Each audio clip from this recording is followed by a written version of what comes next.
केंद्र हैं, उनमें से कुछ स्वास्थ्य उपकेंद्रों को अपग्रेड करते हुए 22,681 आयुष्मान आरोग्य मंदिर बनाए गए हैं सभापति महोदय। इसके अलावा जन जन तक स्वास्थ्य सेवाओं को ग्रामीण स्तर में पहुंचाने के लिए 5,000 नए सब सेंटर खोले जाने का भी स्वीकृति सरकार ने देने का काम किया है। इसके साथ ही साथ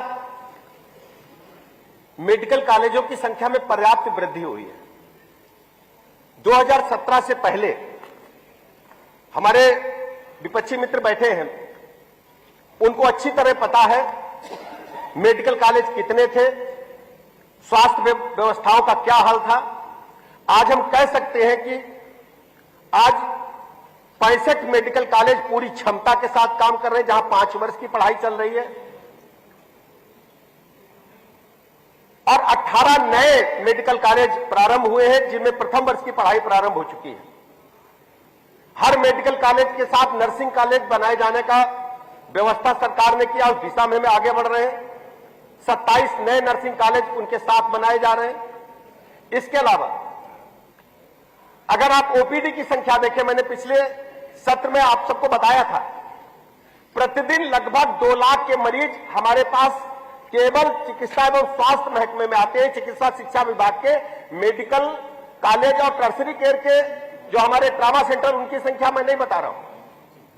और जहां तक दवाइयों का सवाल हमारे विपक्षी सदस्य कमाल भाई ने उठाया है, मैं दावे के साथ कह सकता हूं, प्रमाणित करके कह रहा हूं, आप किसी भी अस्पताल में बता दीजिए कि दवाइयां वहां नहीं है, हम उस चिकित्सक को, उस व्यवस्था को बर्खास्त आज अभी यहीं करके जाएंगे। आप इंगित करके बताइए कहां दवाइयां नहीं है, मैं गारंटी के साथ कहता हूं। आप शांति से सुन लीजिए सभापति महोदय, जब आपने बोला 10 जगह के नाम बताइए। नहीं, आपने कहा तो मैं 10 जगह बताऊंगा। 10 जगह लिख करके दीजिए, 10 जगह कार्रवाई होगी। और मैं गारंटी के साथ कहता हूं, इंटायर स्टेट में, माननीय मंत्री जी को बोलने दीजिए। सभापति महोदय, इंटायर स्टेट में ईडीएल के अनुसार, अरे मान्यवर आप सुनने की क्षमता तो रखिए, काहे गुस्सा कर रहे हैं? शांत रहिए सभापति महोदय, बोलने दीजिए। माननीय मंत्री जी को बोलने दीजिए। बड़ी पीड़ा हो रही, पानी पिलवाइए, ठंडा पानी पिलवाइए, कोल्ड ड्रिंक पिलवा दीजिए। माननीय मंत्री जी, माननीय मंत्री जी, पर्याप्त दवाइयां उपलब्ध है ईडीएल के अनुसार, कहीं कोई समस्या नहीं है। कुछ विशेष रूप से अस्पतालों का जिक्र हमारे मित्रों ने किया है। जिन अस्पतालों का आपने जिक्र किया है, उनकी व्यवस्था बेहतर से बेहतर कराने के लिए हम जरूर काम करेंगे, क्योंकि स्वास्थ्य सेवाएं सबको उत्कृष्ट श्रेणी की मिले, ये सरकार की जिम्मेदारी है, हमारी जिम्मेदारी है। चाहे अतरौलिया का सवाल हो, हमारे मित्र संग्राम जी हैं, कमाल भाई हैं, हईम जी हैं, अब जितने भी सदस्य हैं, हम जो भी कर सकते हैं, हम पूरी तरह से, एलओपी साहब को भी कहते हैं, जो भी आपने यहां पे मांगे रखी हैं, हर संभव प्रयत्न करेंगे कि उनको हम पूरा करें और लोगों को उत्कृष्ट श्रेणी की चिकित्सा व्यवस्था मिले, ये सरकार जिम्मेदारी के साथ कह रही है। सबसे बड़ा विषय आया, बार बार कमाल भाई ने और साथियों ने उठाया, आयुष्मान कार्ड के बारे में। अरे भैया, आयुष्मान कार्ड सोचिए, गरीब की चिंता थी। माननीय मोदी जी ने, कमाल भाई सुन लो, तुमने बोला तो हम तो बोले नहीं, प्रधानमंत्री जी ने देश में दुनिया की सबसे बड़ी योजना लागू की आयुष्मान भारत के नाम से।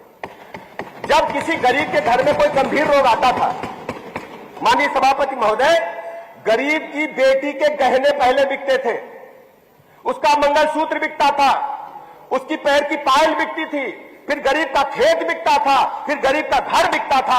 आज हम कह सकते हैं उत्तर प्रदेश के 25 करोड़ लोगों की तरफ से माननीय प्रधानमंत्री नरेंद्र मोदी जी ने 5 लाख तक के निःशुल्क इलाज की गारंटी दी है, और उसका मैं प्रमाण आपको देने जा रहा हूं। आज हम कह सकते हैं, आज उत्तर प्रदेश में 5.21 करोड़ लोगों को आयुष्मान कार्ड योजना का लाभ मिल रहा है।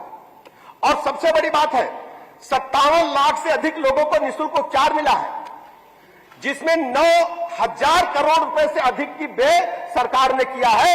और ये आंकड़े जिम्मेदारी के साथ में सभापति महोदय सदन के माध्यम से उत्तर प्रदेश के लोगों को बताना चाहता हूं। जहां तक कुत्ता काटे का इंजेक्शन, बंदर कांटे का और आपने स्नेक बाइट इंजेक्शन का चर्चा किया है। माननीय सभापति महोदय, सभी सीएससीज में उपलब्ध है और जो उच्च जोखिम वाले क्षेत्र पीएससीज हैं, ऐसे 2500 पीएससी है जहां पर कुत्ता काटने के अक्सर केसेज आते हैं। उन सभी जगह पर एआरवी इंजेक्शन उपलब्ध है। यदि स्पेसिफिक रूप से इस मामले में भी कमाल भाई पूरी टीम लिख करके देगी तो वहां भी हम कार्रवाई करेंगे।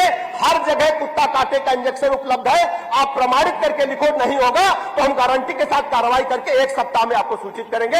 यह सदन के माध्यम से मैं सभापति महोदय आपको कहना चाहता हूं, विपक्षी सदस्य इस बात को अच्छी तरह से समझें।